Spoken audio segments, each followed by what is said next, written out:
আসসালামু আলাইকুম। সৌদি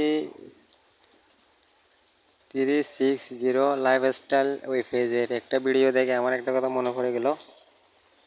এটা হলো আমরা সি বিচে যখন আমি যাইতাম দোকানদারি করতে,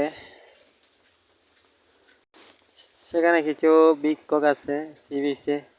তাদেরকে আমার সম্বন্ধী খুব ভালো মানুষ, খুব ভালো একটা ছেলে।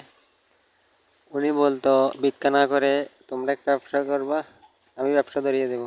কিন্তু তারা বলতো না, আমাদের ভিক্ষাটাই আসল, এখানে ইনকামও ভালো, কোনো ইনভেস্ট নাই।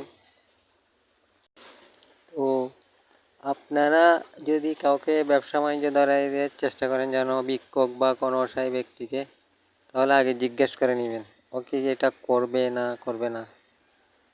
কেননা এই সৌদি 360 লাইফস্টাইলের উনি খুব মনে কষ্ট পেয়েছে, এই জন্য একটা ব্যবসা ধরিয়ে দিয়েছিল, সেটা করে নাই। যাই হোক,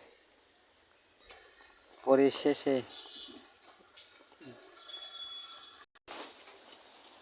ভিখারি কখনো বুঝবে না ব্যবসার সুন্নত বা ব্যবসার বরকত। সে বুঝবে সে হাত পাতি কীভাবে পাওয়া যায় সেগুলো। তাই জন্য কোনো কিছু দেওয়ার আগে জিজ্ঞেস করে নেবেন আমার সম্বন্ধের মতো, কেননা পরে পস্তাতে যাতে না হয়। তো সবাই লাইক কমেন্ট শেয়ার করে দিবেন, সাবস্ক্রাইব করতে বলবেন না।